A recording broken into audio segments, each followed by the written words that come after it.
Ayan, Kapam. Dito na tayo sa ano, palabas na ng gate tayo ng village.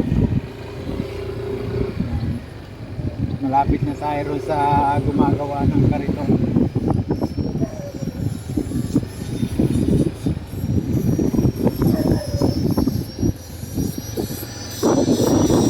Yun.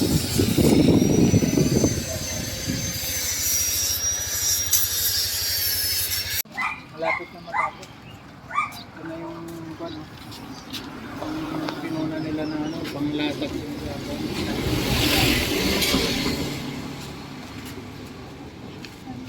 Kapam, malapit nang matapos si Kuya.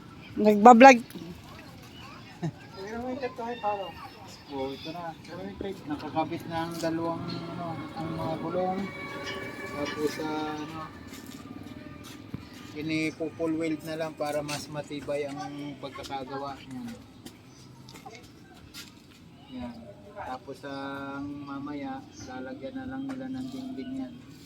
Saka yung division na lang dito sa ano, lagayan ng palamig, saka yung lagayan ng box. Okay ka ba? Mabang-abang na lang tayo. Marami na. Ayan ka pa, ng kabuuan ng ating kariton na lagayan ng buko.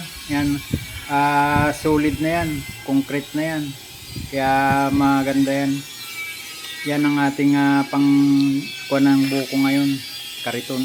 Okay Kapam, shoutout po sa inyong lahat. Ito po ang ating kariton ng buko. Finish na. Model. Maganda, matatagalan Model po siya, mga Austin. 5 years. Pwede na po itong ano, pagkakitaan ng tindahan ng buko. Okay Kapam, maraming salamat po sa makapanood at shoutout po sa inyong lahat. Maraming salamat po at nagawa na natin ito. Bali 2 kariton na bakal.